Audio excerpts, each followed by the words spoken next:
Welcome to another episode of That's What They Said, a podcast where we question the questionable lyrics of your favorite songs. Sarina&Scott, Spinelli talking Forgot About Dre by Dr. Dre.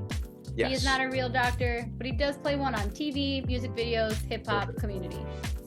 The whole by Dr. Dre is really doing some lifting there because this song is clearly and obviously written by Eminem. Like, you don't need to be a hip-hop scholar to piece together that this song is not written by Dr. Dre, as is the song Still Dre, not written by Dr. Dre. Jay-Z wrote that song.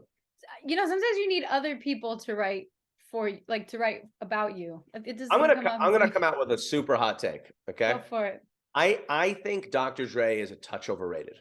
Okay, and I realize as we talk about this song, that's good. Yeah, no, hold on. This album is an all-time classic. Mm-hmm. It has some of the and he has been involved with some of the biggest things ever. Yeah. I think the reason I think he's a little overrated is this album came out in 1999. Mm-hmm. He hasn't released I know he had like that Compton album, but he hasn't done an album. He hasn't done anything major on his own since.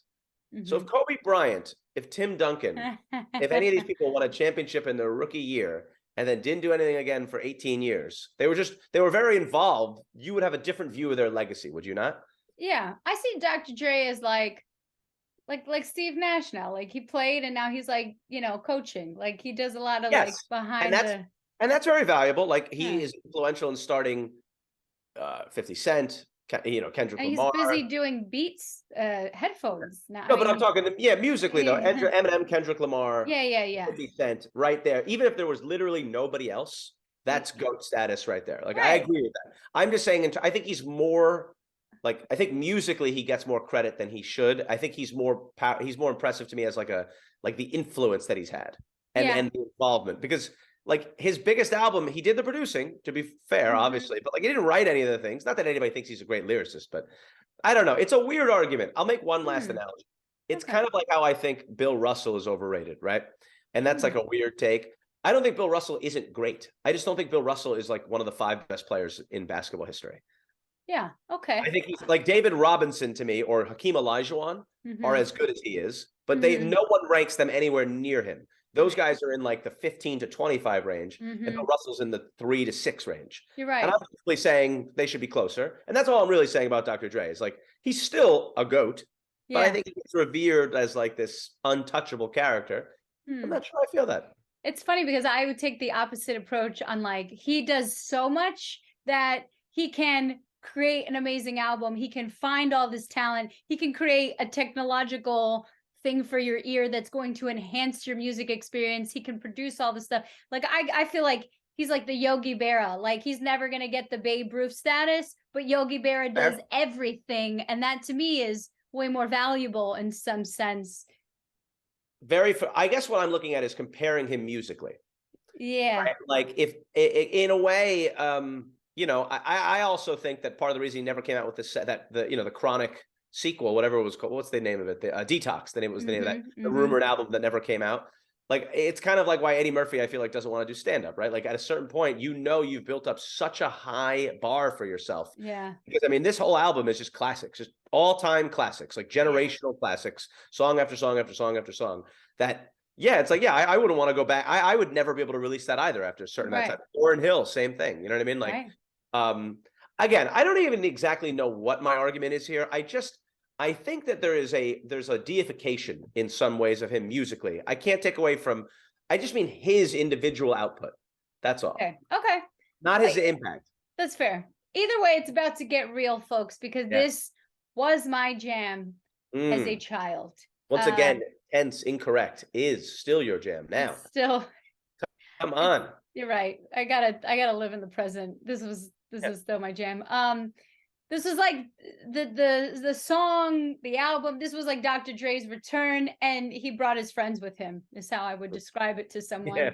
Some background to the song. There was like, you kind of mentioned it, but yes, there was like this layoff, a drop off between Dre's debut album, Chronic, which came out in 1992, and 2001, which came out in 99.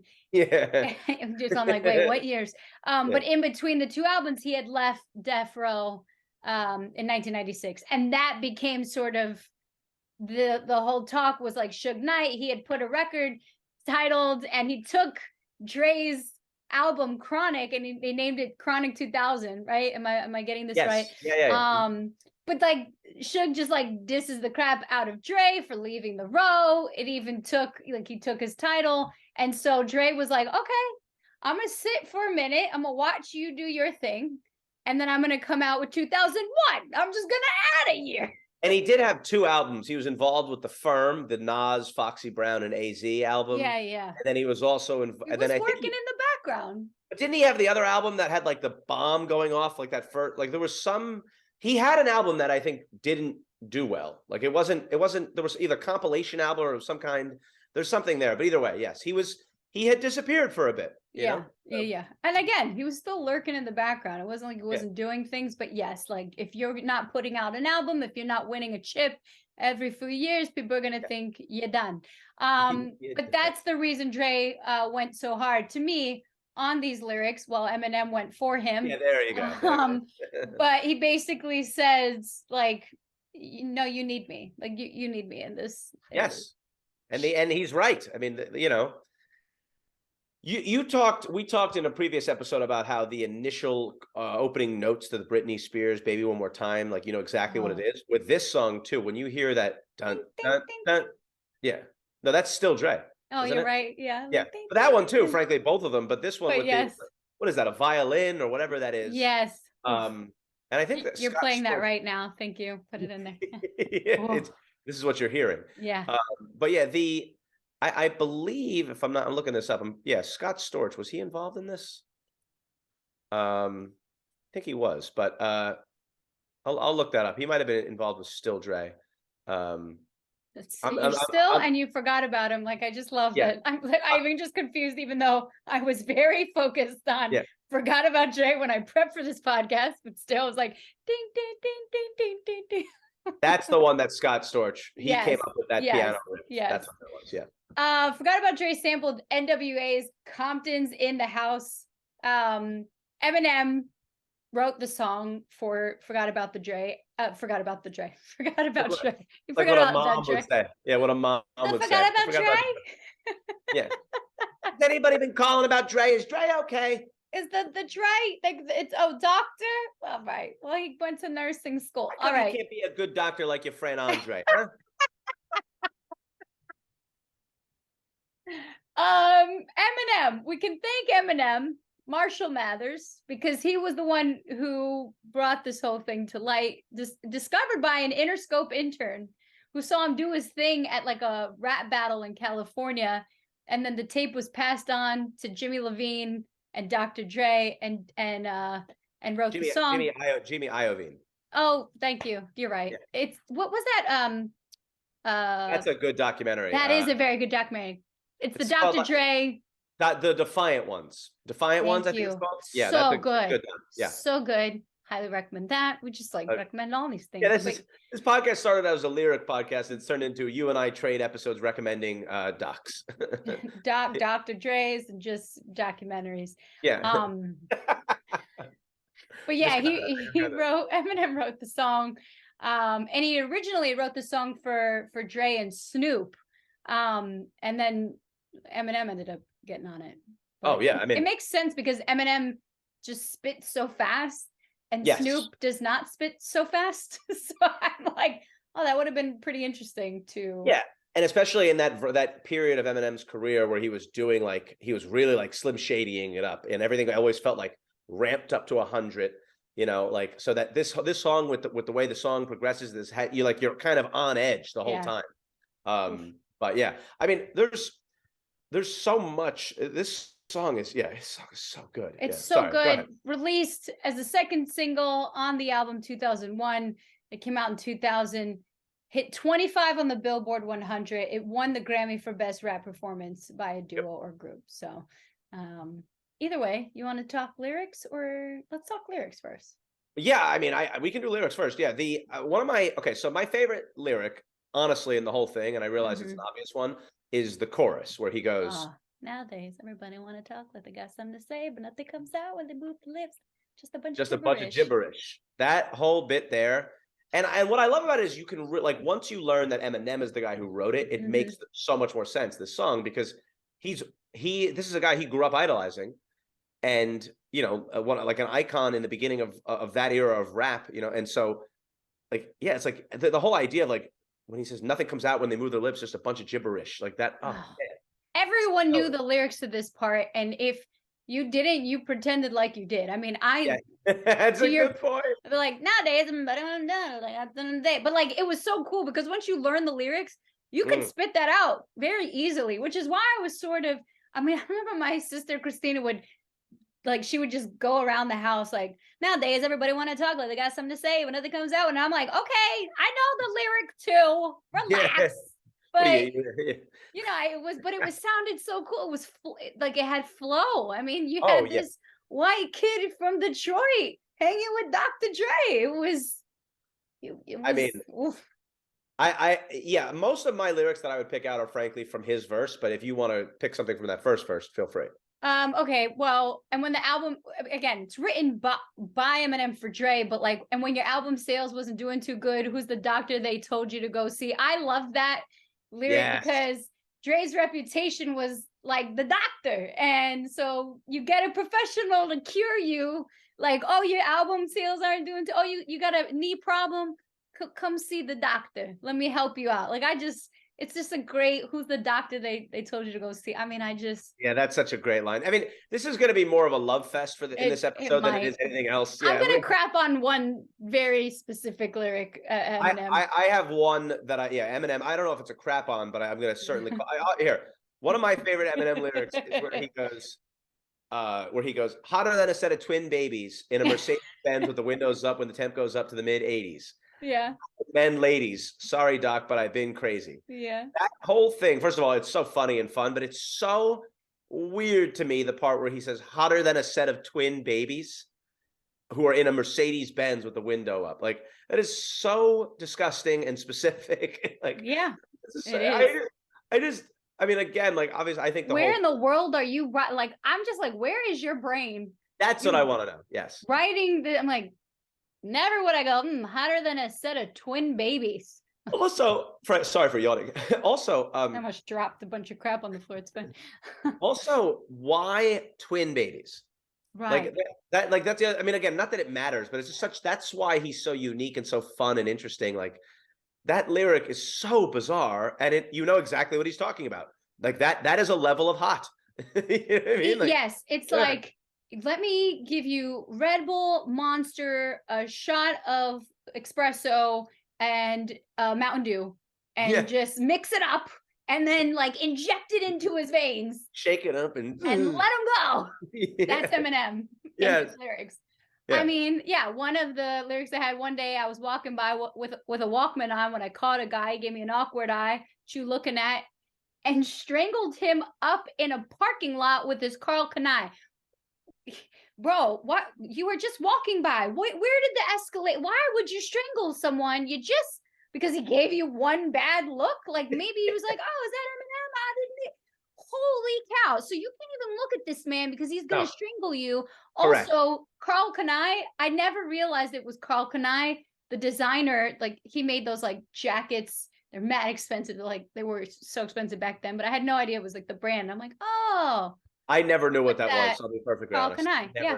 So you learned something with me. But I was like, why is he so angry? He's so angry. Oh, I mean, and it's also just like, okay, so two things about him. The one that always gets me is like, it is crazy to me that my parents let me listen to these things when as a kid. Dang. Right? Like, when I don't give a you know what if it's dark or not. I'm harder than me trying to park a Dodge when I'm drunk as what?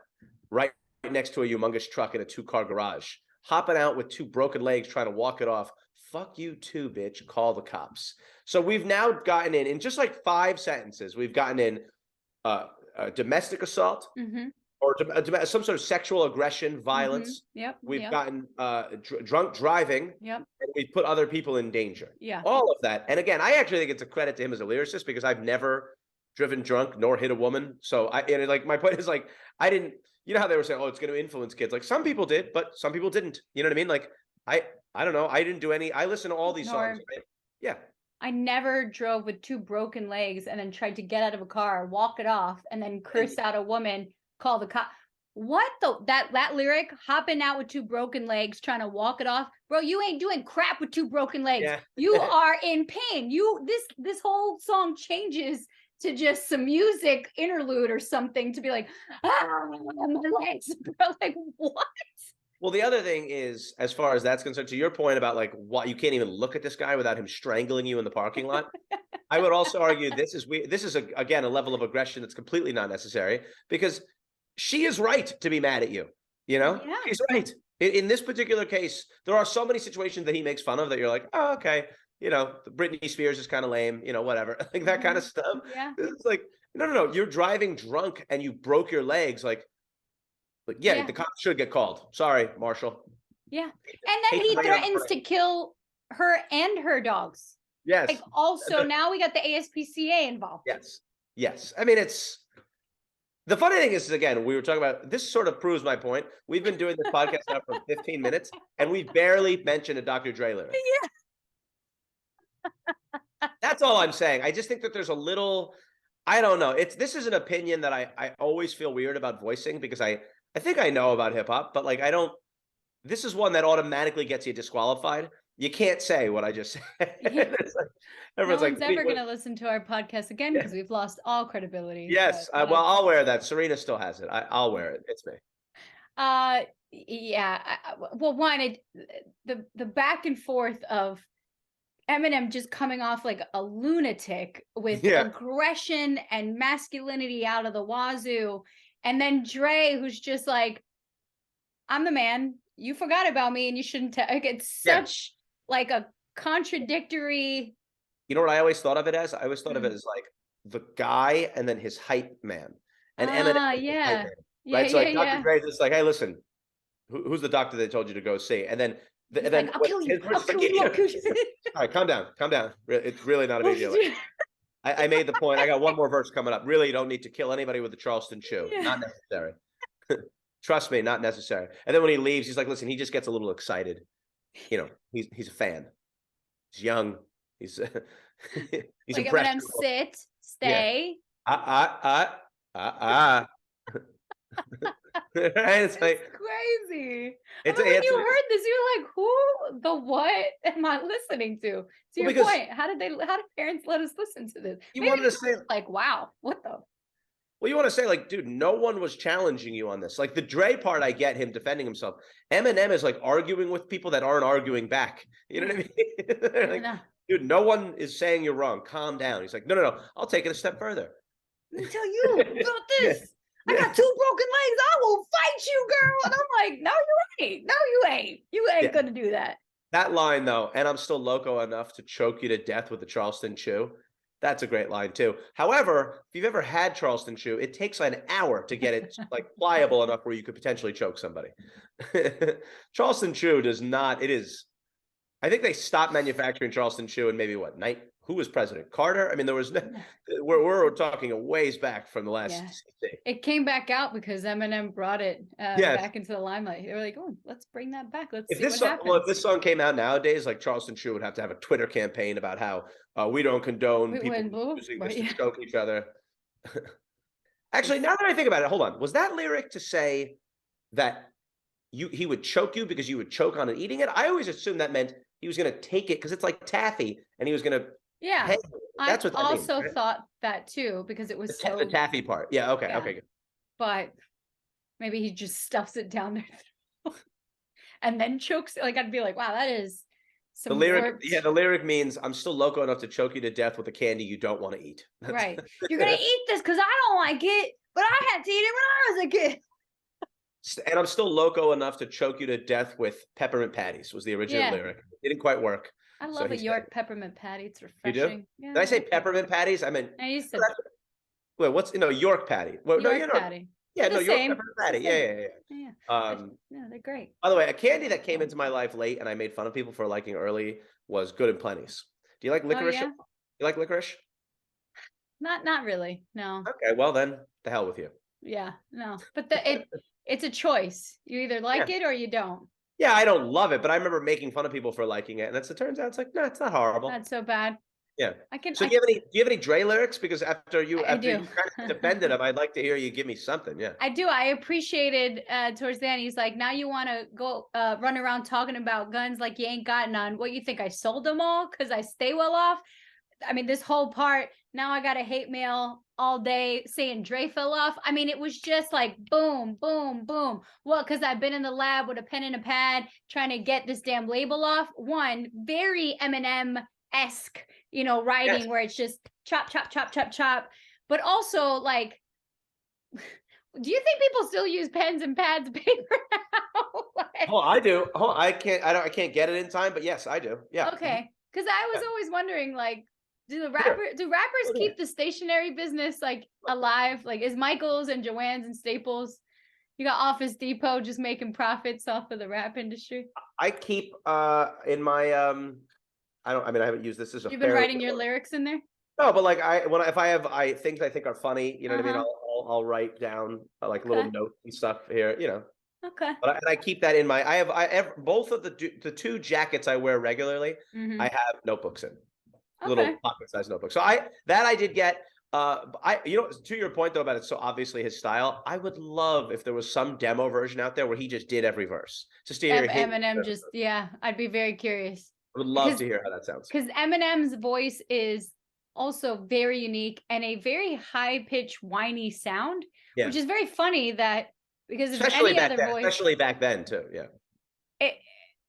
you would never be like, oh yeah, that's a good voice for Oh a yeah, I know rapper. what you mean. Yeah. The idea that like it's atypical of what you'd expect in terms of, I mean, everything about him was. I mean, he was kind of like a weird looking, bleached Yeah, he's a blonde, very unique look. white dude. You know what I mean? Who just He like looks came in. angry all the time.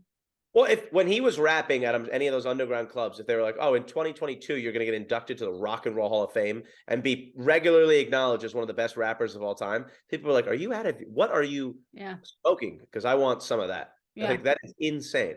Mm-hmm. Yeah. Atypical for sure. But yeah, this lyric and the whole thing would have been great to hear. Yes. Eminem. Because he would have done it a little differently too, right? Because Dre was like, "Cause I stay well off." Pause. Now I gotta get hate mail all day saying Dre fell off. Pause. Where I don't know if Eminem might have just rolled right through that whole thing. I agree. Yeah, I love that. I just loved that lyric. It just was so. It was smooth. I mean, the whole song is smooth, but I do appreciate the whole damn thing. But it is, I think, the biggest takeaway is really just how side by side their looks, their delivery, the way they carry themselves, their demeanor, all very different.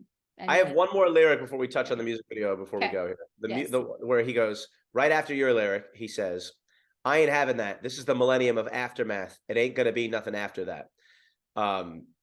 This was a thing back then, right? Like Puff Daddy can't stop, won't stop. He would say like 10 more years and we never stop.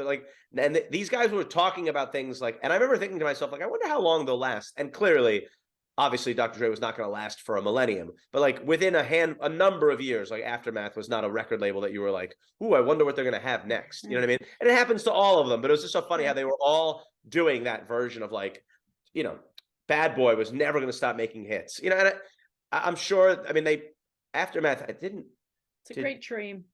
No. Snoop Dogg just bought Death Row. I don't know what Aftermath's deal is, but it's clearly the point though is that it's not something that people are like salivating over the newest Aftermath release anymore. Yeah. But it's good to talk the game. It's good to you have to have dreams. Imagine if you're like, we're done after this, then I really don't Lupe Fiasco did that. Lupe was like, I'm doing 3 albums. Yes, yeah. And that's it. But then he came out with more albums. Like it was like when Logic said he retired, and I remember saying to a friend, I was like, because I like Logic, I was like, I said I will give him 18 months and he will have another full album out, and I was wrong. It was less than that. It was like these guys, like, who do you think you're fooling? The retirement. It's so stupid. Right. You're carrying notebooks in your pocket. You're gonna write enough. Yes. This is what you do. Right. What you do. Your job. Yeah. It's like me going, I'm done with the sports thing. I don't want to. I'll never watch a game ever. Yeah, you're gonna watch. Yes. I know. It's weird. Music video. Yeah, Whew. music video. Okay. The music Uh, video won MTV Video of the Weird Video Award for Best Rap Video in 2000. the only things I want to discuss in this I music video cannot wait. are Please. the little interlude with him in it. Yes. Everything else is just standard rap video fare where they're just sort of walking along and talking and gyrating and doing all that stuff, doing Eminem's doing these things, whatever. So they apparently cut out they put the skit in over the part where he's talking about driving drunk, which I thought was interesting because there's so much of his verse that's inappropriate. How could you even choose which parts to cover up? But there are a couple of things that I loved about it. One, Jane Yamamoto. You want to ever give a good trivia bit to someone, say, what was the name of the journalist who was interviewing Eminem outside of the house in the Forgot About Dre video? That's music videos for 800. Hell yes. Yeah. Who is Jane Yamamoto, please? Yep. I'm waiting for that one, man. I love that. The other thing I loved was the I'm just upstairs in my room listening to my Will Smith video. Such an unnecessary pot shot at Will Smith. So good. The album. rapper that never cursed, he never cursed. And then lastly, I love how Eminem gives her bunny ears at the end. Yes.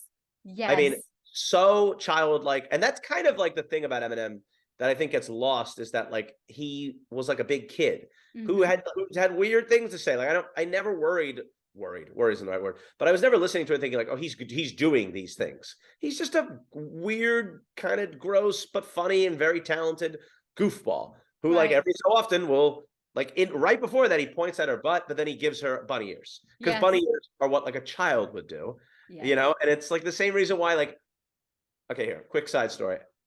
I was at a friend, I was at a wake, right? Okay. And we're at, you're doing the food. And there's some kids at the wake and they don't know really what's going on. And they start mixing. They do that thing that you do in like middle school camp where you take all the different liquids on the table and make one big drink out of it. Right? Like, why is that like you're 10? It's time. Go mix everything together.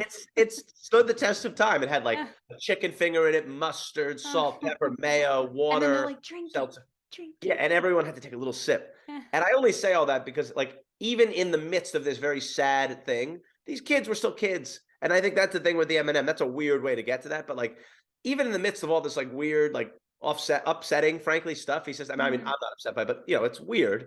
Like he's just a goof. Like he's a goof. That's what it's like it's funny. I think that also kind of helped his reputation a bit, where it was just like, the hell is going on? Oh yeah. Bunny ears. It's fine. He's just. Well, that's what I mean. If it was all just angry, it would be a lot. Stuff. Yeah. Yeah, but it's not. It's a little mix of a bunch of drinks put together, and you just take a sip, and it's not so bad. Jane Yamamoto is currently still a news anchor at KFI Talk Radio, 6:40 a.m. Real person, and really her name. Yeah.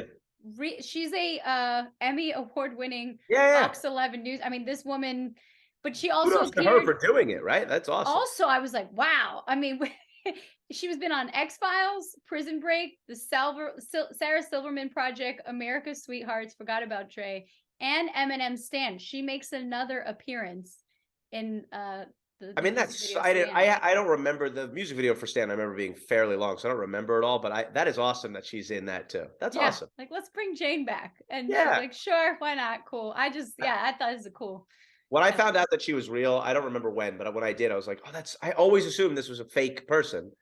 For obvious reasons. And, I mean, what respected journalist do you think would show up to say, yeah, I'd rather just get motherfucked the whole time? You know what I mean? Like they just Anderson Cooper probably rejecting any music video, but I'd be open for it. If y'all ever look, that's kind of cool. I don't know. It's just an acting gig, right? Yeah. Holler at this one here. Yeah, it's not real. I'm fine.